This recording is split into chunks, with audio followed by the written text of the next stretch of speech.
ശ്രീ സന്ദീപ് വാര്യർ. ഇവിടെ OR കേളു എന്ന പട്ടികവർഗ മന്ത്രി പുരോഗമനം, നവോത്ഥാനം എന്നൊക്കെ എപ്പോഴും വിശേഷിപ്പിക്കുന്ന CPM പക്ഷേ ദേവസ്വം വകുപ്പ് എടുത്തുമാറ്റിയിരിക്കുകയാണ്.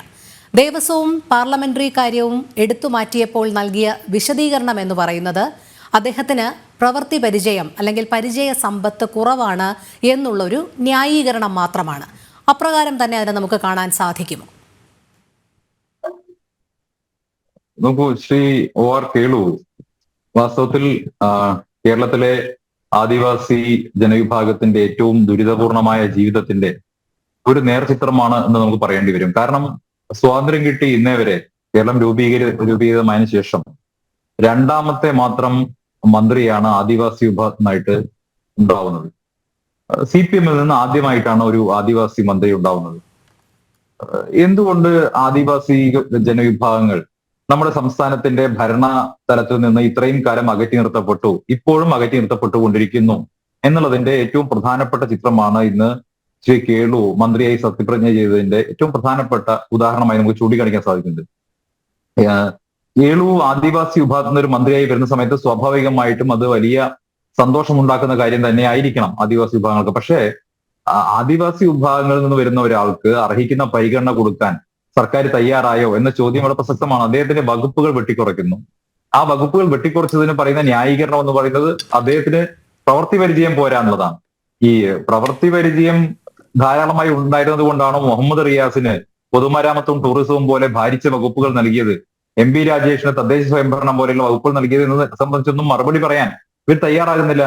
നമ്മുടെ രാജ്യത്തിന്റെ രാഷ്ട്രപതിയായി ഗോത്ര വിഭാഗത്തിൽ നിന്ന് ഒരു വനിത വന്ന സാഹചര്യത്തിലാണ് കേരളം പോലെ പ്രബുദ്ധ കേരളം എന്ന് അവകാശപ്പെടുന്ന നമ്പർ 1 കേരളം എന്ന് അവകാശപ്പെടുന്ന കേരളത്തിൽ ഇപ്പോഴും ആദിവാസി ജനവിഭാഗങ്ങളെ അധികാരത്തിന്റെ തീണ്ടാപ്പാടകളെ നിർത്തിയിരിക്കുന്നത് എന്നുള്ളതാണ് ഏറെ ദുഃഖകരമായിട്ടുള്ള വസ്തുത. എന്താണ് കേളുവിന്റെ അയോഗ്യത എന്നത് സംബന്ധിച്ച് മറുപടി പറയേണ്ടത് ഈ പുരോഗമനപരമായിട്ടുള്ള നിലപാടുകൾ സ്വീകരിക്കുന്നു എന്ന് അവകാശപ്പെടുന്ന ഇടതുപക്ഷക്കാരും ആ ഇടതുപക്ഷത്തെ ന്യായീകരിക്കാൻ എത്തുന്നവരുമാണ്. OR കേളുവിന്റെ മന്ത്രി പദവിയിലേക്കുള്ള അദ്ദേഹത്തിന്റെ സ്ഥാനാരോഹണം അത് ആദിവാസി ജനവിഭാഗങ്ങളോടുള്ള ഏതെങ്കിലും തരത്തിലുള്ള അംഗീകാരമായിട്ടില്ല, മറിച്ച് അവരെ കൂടുതൽ അവഹേളിക്കുന്ന നിലപാടായിട്ടേ നമുക്ക് കാണാൻ സാധിക്കുകയുള്ളൂ.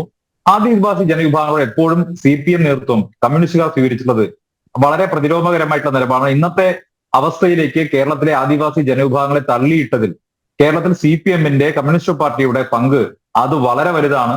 ഈ കോളനിയുടെ പേര് മാറ്റി മറ്റേതെങ്കിലും പേരാക്കി മാറ്റിയതുകൊണ്ട്, ഊരിന്റെ പേര് മാറ്റിയതുകൊണ്ട് മാത്രം ആദിവാസി വിഭാഗങ്ങളുടെ ജീവിത നിലവാരം ഉയരാൻ പോകുന്നില്ല എന്നാണ് CPM പ്രാഥമികമായി മനസ്സിലാക്കേണ്ടത്.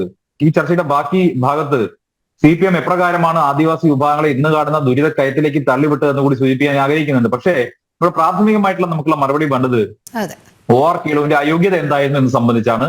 ആ അയോഗ്യത സംബന്ധിച്ചുള്ള മറുപടി പറയേണ്ടത് CPM-ന്റെ നേതൃത്വമാണ്. താരതമ്യേന പുതിയ MLA ആണ് എന്നുള്ളതാണ്, അല്ലെങ്കിൽ ആദ്യമായിട്ട് മന്ത്രിയാവുകയാണ് എന്നുള്ളതാണ് ന്യായീകരണമെങ്കിൽ മുഹമ്മദ് റിയാസിന് എന്തുകൊണ്ട് പൊതുമരാമത്തും ടൂറിസവും കൊടുത്തു എന്ന് സംബന്ധിച്ച ചോദ്യങ്ങൾക്കും അവർ മറുപടി നൽകേണ്ടി വരും. അതെ.